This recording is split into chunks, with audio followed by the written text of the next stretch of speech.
Welcome back to the channel. Today we've got our college basketball best bets for Friday, January 17th. Not a huge slate today for college basketball, but there's opportunities and there are spots that we like today. So we're going to go over those 5 best bets today in our college basketball best bets video for the 17th. Now, again, I'll address yesterday, 2 and 3 day, but could have been a much better day. Now, again, my fault, not a great day, but Temple wins outright at Memphis. Again, I told you I didn't know who was going to win that basketball game, but what I really liked was Temple covering. And the other one that we won yesterday was the 2 early games yesterday. Temple again gets it done, and shout out to our guys on the road. It was a big victory for William and Mary.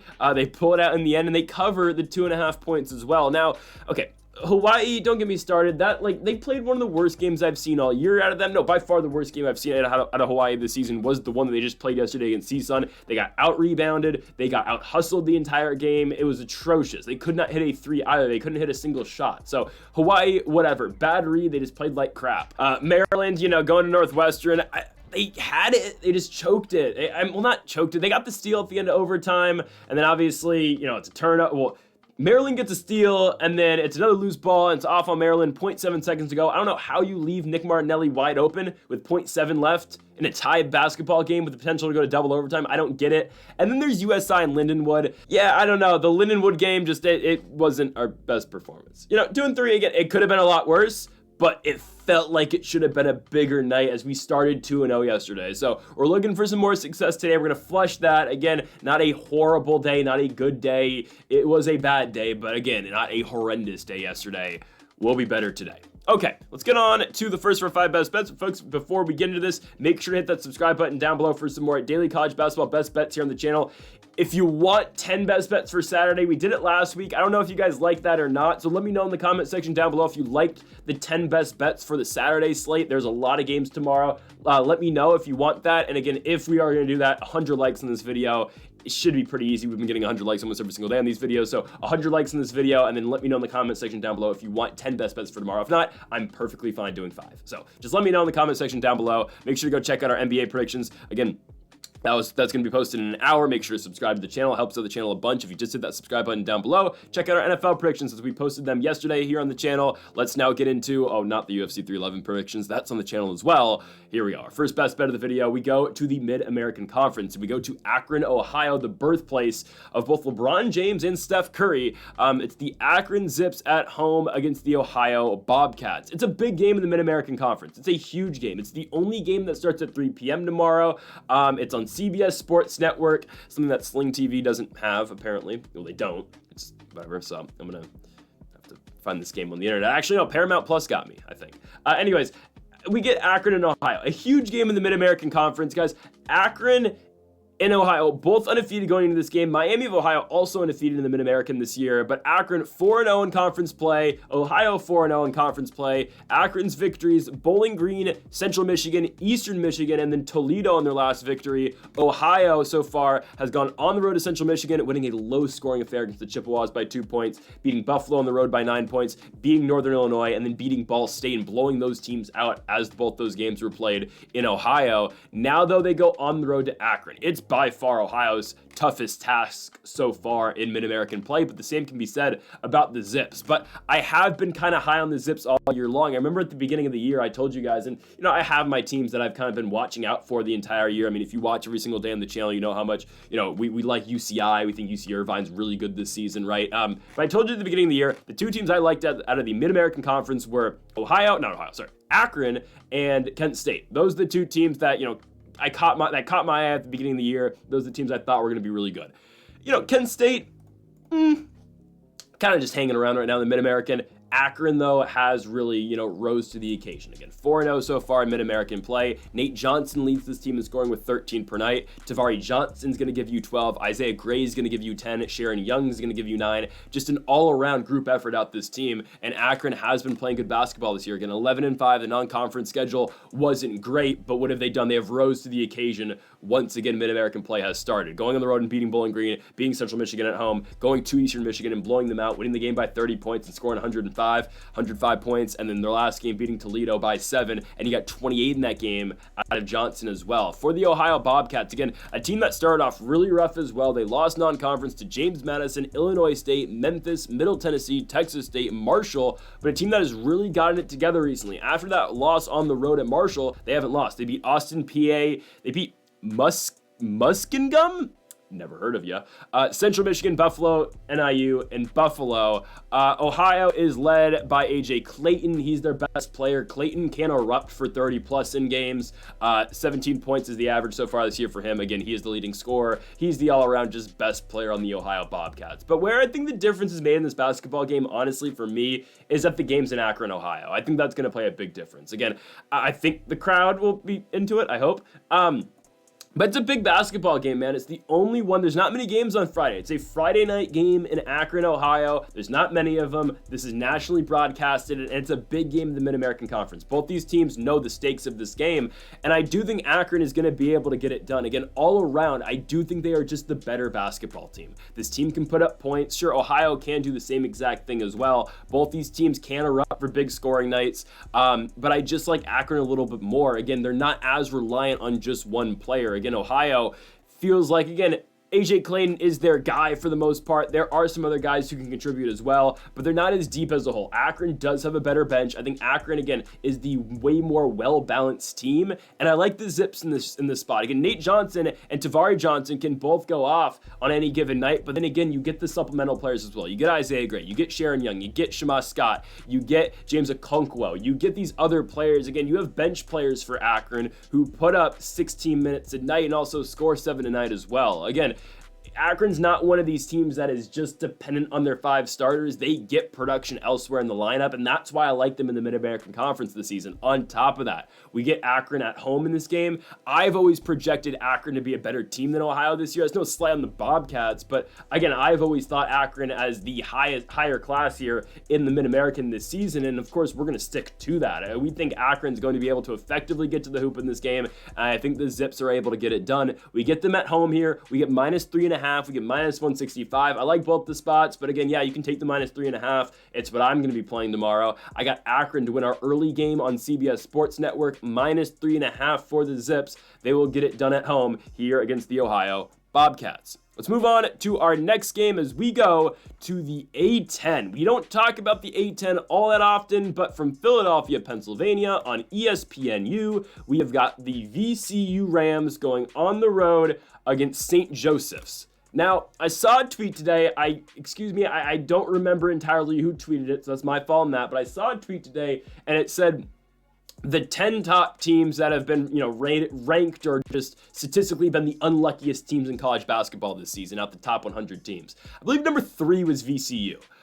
This is not a bad basketball team. They're really not. You look at the quality of losses, and you look at the games that they've won. Sure, again, VCU has not beaten one team that jumps off the chart. They have not beat a ranked team all season. But again, like I don't know, I'll be honest with you, I don't know how they measured how unlucky VCU is, but when you really look at the games they've lost this season, they've been all really tight games. Again, they haven't beat a premier team yet, but they've really taken advantage. Again, the games that they're supposed to win, they win.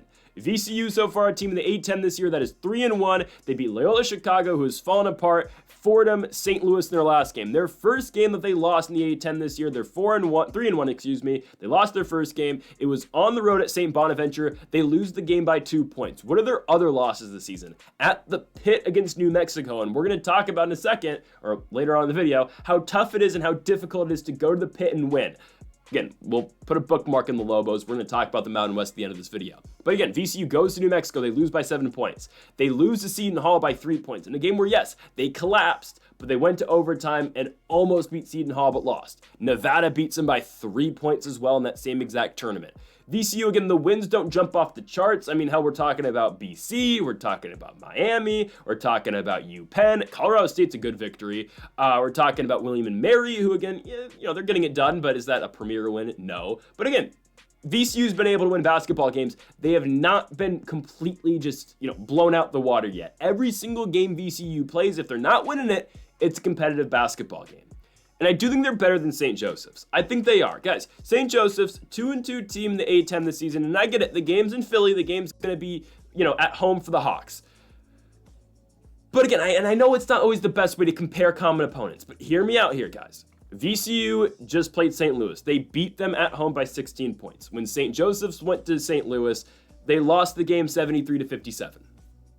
Just saying. St. Joseph's, again, 2-2 so far in A10 play, losing on the road to St. Louis, losing on the road to Duquesne. Their other games that they won, they beat UMass and they beat Loyola Chicago, again, both at home. So they are undefeated at home in the A10 this year, which is fair. VCU has gone on the road, though, and won in the A10 already this year. They went to Loyola Chicago and picked up the victory, and again, played a very competitive game at St. Bonaventure. So I don't think that's going to play too much of a factor. I just think VCU is the better basketball team. I think they are. I think VCU all around is the better team. St. Joseph's, again, Rasheer Fleming's going to be your guy. Xavier Brown, Eric Reynolds are the main scorers for the St. Joseph's team. But again, Rasheer Fleming, he's their big forward. He leads them in points. He leads them in rebounds. That's the guy this team is centered around here at St. Joseph's. Again, they've got some other guys, but Fleming is him for this team. Xavier Brown is good. Again, he will contribute a lot as well, but it's Rasheer Fleming's the guy you're going to look out for here. For the VCU Rams, it is Joe Bamisil, who's averaging 16.5. Max Shugla's averaging 15.5, and Philip Russell is averaging 12.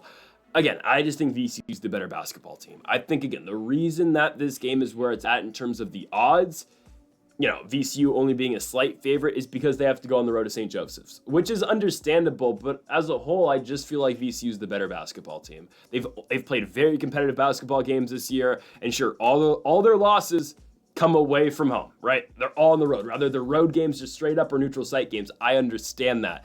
But I do think they're able to close in this one. I don't want to always look at common opponents, but I think it should be mentioned. Again, St. Joseph's, they go to St. Louis, they get blown out. I get it, St. Louis had to go to VCU and play them, but VCU blew out St. Louis when they just played them a couple days ago. So I think VCU's able to win this basketball game. As a whole, I just think they're the better team. Again, I don't want to, put that metric into too heavy of consideration here. Oh, they've just gotten unlucky so far. But I do think VCU is able to get it here. Give me the VCU Rams on the road at St. Joseph's. We're going to take them on the money line. You can take the -1.5 as well if you like. But again, we've got VCU money line to go to St. Joseph's and pick up the victory. Again, they're just the better basketball team. They're going to go to 4-1 in A10 play with the win again at St. Joseph's.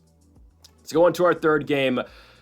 I was a little hesitant going with this, but after much thought and deliberation, yes, we are rolling with the Hoosiers on the road.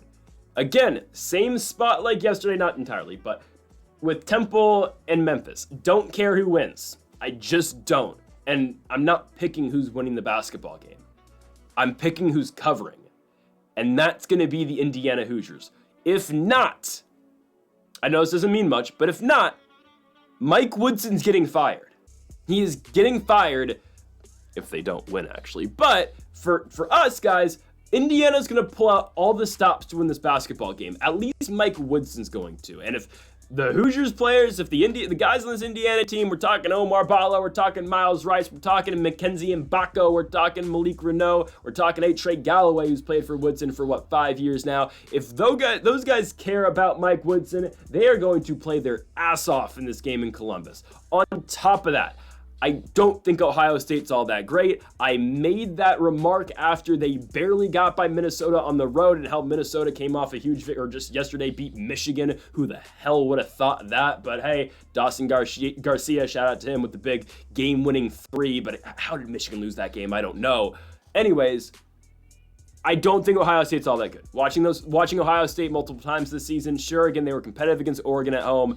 They went to Wisconsin, they were competitive as well, but they've just been good enough just to lose. They got by Minnesota, that's great. Guys, Bruce Thornton does literally everything for this team. Him and Devin Royal are, the building blocks that Ohio State revolves around, but outside those two guys, I'm not too sold on the Buckeyes. Again, I think ultimately, if you press me on a pick here, sure, I would take the Buckeyes to beat the Hoosiers. I don't trust Indiana to win literally anything in basketball. Again, there's a reason that the student section at Assembly Hall for their last game in Bloomington, at Assembly Hall against Illinois, there was a Fire Woodson chant during the game from the student section, who in all fairness last year was pretty critical of Woodson, but not that critical.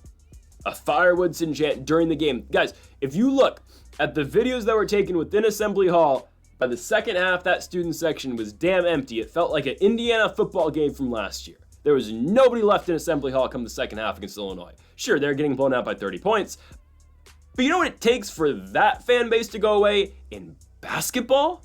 Guys, there's nothing better to do in Bloomington. Trust me. I spent a whole year out there. I would, even though I wasn't really a fan of Indiana basketball when I was out there, I would look forward for days to go to an Indiana basketball game. What am I gonna do? What am I gonna do? Walk to class? Again, during the week, what are you gonna do, right? It's a Tuesday in Bloomington. Oh crap, there's a game on Thursday. It's January. I got nothing better to do. It's -3 degrees outside. So yeah, I'm gonna stay for the game even if they're getting blown out, right? Like, you know how much it takes for those fans that student population to leave a basketball game. Football games in the past, I get why they would leave. But again, this is a basketball school. In 49 other states, it's just a game. In Indiana, it means something else. Mike Woodson's ass is on the line this game. It is on the line. Now, we don't care if they win. We just need them to cover. Because, guys, when you look at Indiana's schedule coming up, tell me a game that they win. I'm serious. If not this one, this is their best chance to get one. Ohio State on the road, Northwestern on the road, Maryland at home, at Purdue, at Wisconsin, Michigan, at Bloomington. That's probably their best chance other than this game. At East Lansing, no. They'll probably beat UCLA at home, but then probably not Purdue. They should probably beat Penn State at home. They should go to Washington and win, but who knows? They're not going to Oregon and winning. I don't know if they can beat Ohio State and Bloomington. But again, I'm talking about, maybe they can get 7 wins in total in the Big Ten. This is a season-altering game against Ohio State. It's what this is. Mackenzie Mbako needs to show up. Mbako's been awful recently. He's just been bad. Guys, I'm going to read you Mackenzie Mbako's stat lines in the last 3 games. This is a guy who, again, he's not getting as much run as he used to. His minutes got chopped in half, but this is a guy who's supposed to be in the NBA draft this year. USC game plays 15 minutes, 0 points, and he shot like 10 shots, went 0 for 10. Iowa game, 16 minutes, 6 points. Illinois, 19 minutes, 4 points. Step it up, pal. Omar Ballo, you've been all right. Malik Reneau, you've been here for a while. Get it together. Trey Galloway, don't get me started. I mean, I just think Indiana's able to keep this competitive. I just think they are. We've seen them go on the road, and I get it's Penn State, but they were able to beat Penn State. I think this is going to be a fired-up Indiana team, and I think they're going to try to pull out all the stops to win. We don't care if they win or not. We just need them to pull out all the stops to cover the points, which is 7.5. I expect this to be a game that's going to go down to the wire. I expect it to be close. Who's going to win? Probably Ohio State. But we just need plus 7.5. That's all we care about. Give me the Indiana Hoosiers to go on the road to Columbus and just keep it competitive. Give me Indiana to cover. If not, my fault. I hope Mike Woodson gets fired if they don't cover. I'm serious. If they don't cover, get Mike Woodson up on out of here. And then we can actually get serious about Indiana basketball again. Because right now, it's a damn joke. Let's move on to a joke. Well, it's not a joke because it's a real prediction, but for all intensive purposes, like, this game is a joke. Let's go to the Save Mart Center in Fresno, California for the Air Force Falcons versus the Fresno State Bulldogs. I know what you're thinking. What the hell are you doing? Well, guys, hear me out. Air Force is just another level of bad. They just are, okay? I'll tell you what I like out of Fresno State. I watched Fresno State on New Year's Eve last year, 2024, December 31st. I watched them play New Mexico, and we'll get to New Mexico in a little bit after I'd watched New Mexico for the second time a couple days ago. Saw them in San Jose. We'll talk about that later. Fresno State can score. They can score. That's the main difference. This is the easiest way I can break this down for you for Fresno State Air Force. Fresno State can actually score. They don't play defense, and they give up a lot of points, but Air Force won't always hit those wide open shots that you give them, that Fresno State will give teams. The blow-bys, sure, Air Force probably finish, but Fresno can keep a game close because they can score. Air Force can't score. They just can't. Fresno's games, at least there's been, glimmers of hope. They only lost to UNLV on the road by 10. New Mexico, they're kind of getting blown out the entire game. They covered with literally 2 seconds to go, which made me happy. But regardless, right? They were able to at least score 89 points against New Mexico. Utah State, they went on the road and lost by 6. They got blown out by Colorado State, don't care.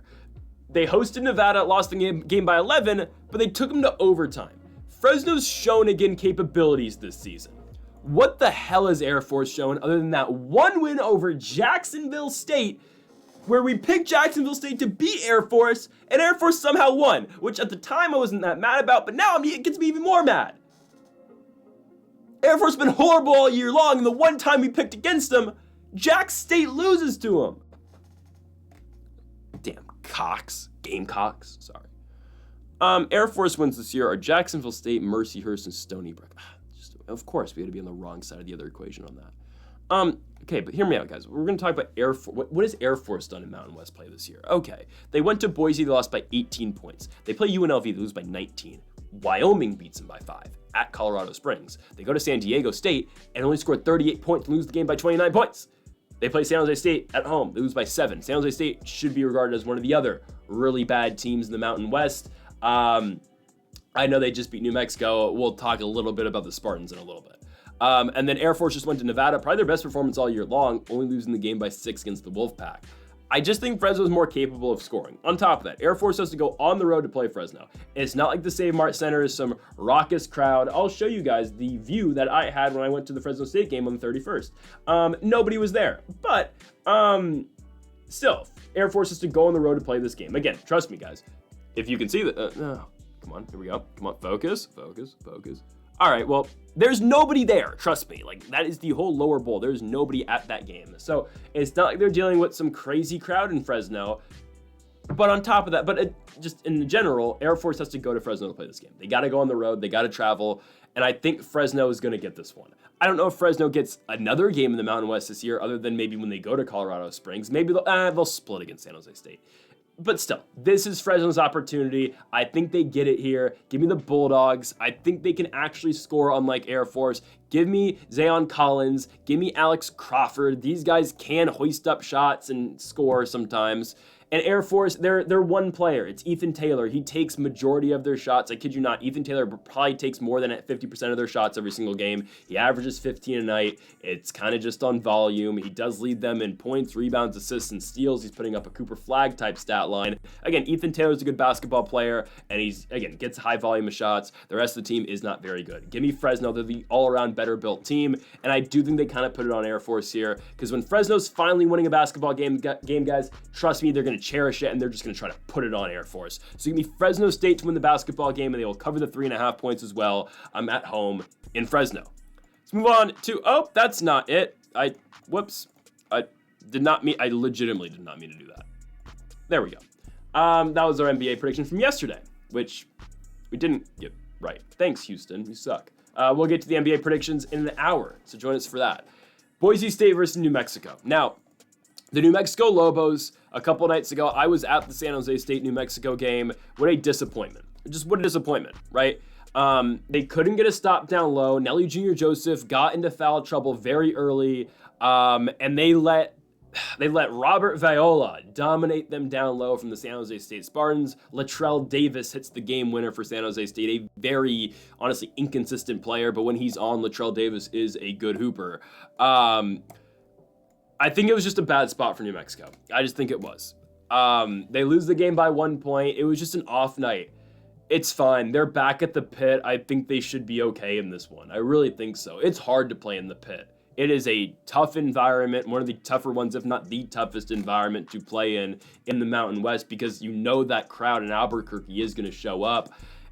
I think New Mexico wins that game against San Jose State fairly easily if Nelly Jr. Joseph doesn't get into foul trouble. If he doesn't get into foul trouble, I think they win that game really easy. Again, New Mexico got tore up by San Jose State center the entire basketball game. It's because, again, Nelly Jr. Joseph was in heavy foul trouble. He was playing with 4 fouls a lot in that second half. Couldn't really play all that physical when they put up the backup center. I believe he's a forward, really plays center in Atiki out of Tanzania. He's just not as physical, and guys are able to bully him down low, unlike what they're able to do to Nelly Jr. Joseph. Again, Atiki, I believe I'm saying his name right, had to play 18 minutes in the San Jose State game.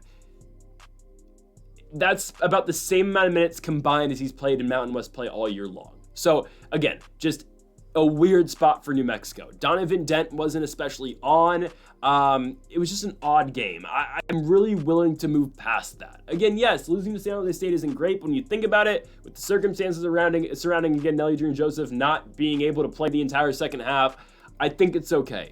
I'm not denying Boise State's a good basketball team. I think they're really good. They're 5-2 though in Mountain West play this year. Their losses are to the Utah State Aggies and to the San Diego State Aztecs. Their wins, let's just be honest, aren't that impressive yet. They haven't beat a really good team in the Mountain West. They beat Air Force, they beat San Jose State, they beat Wyoming twice, and they beat UNLV. Okay, UNLV just beat Utah State. They're one of those, teams in the middle of the pack in the Mountain West. Sometimes they can be really good, and sometimes they can be really bad. It's just UNLV is an odd squad.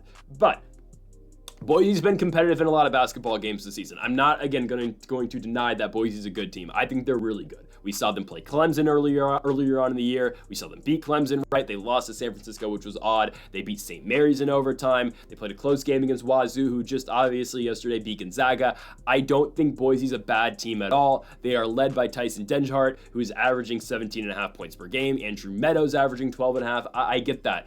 But again, Boise's got to go to the pit, and I think that's going to make a huge difference. I think New Mexico is just a different team at home, and I really hope that San Jose State loss on the road is not what stops them from potentially getting into the tournament as an at-large later in the year. But these are the type of games New Mexico needs to win. I mean, again, if you want to save your at-large bid potentially, you got to win games at home against Boise State, and I think they will. I really think they will. I think, again, Nelly Jr. Joseph and Donovan Dent. Joseph had a good game when he was on the court against San Jose State, but it was an off night for Donovan Dent. I don't know if Mustafa Amazil is going to figure it out. I just don't. He hit a big-time three in the San Jose State game. He was off the entire night, but he finally hit one at the very end of the game, which put New Mexico up by 3, but then San Jose State responded right away with the Will McClendon 3, which was ridiculous. But if Amazil can get his shooting back, they're going to be much better. He is their second leading scorer. He scores more on average than than Nelly Jr. Joseph. We'll see. I think New Mexico is going to be fine in this spot. At home, I don't mind them. They're just the better basketball team, getting 3.5 points. Again, with the game being in the pit, I think it makes all the difference. Give me the New Mexico Lobos at home to cover the 3.5 points here against the Boise State Broncos. So folks, thank you all for watching our 5 best bets for college basketball here on Friday, January 17th. If you have not yet though, make sure to hit that subscribe button down below for more. Make sure to leave a like if you did enjoy the video. Make sure to comment if you do disagree with any of the picks, and make sure again to leave a like if you do want to see 10 best bets for tomorrow, 100 likes, and we'll do 10 best bets as long as you guys want to see that in the comment section down below. So folks, thank you all for watching, and Mamba forever.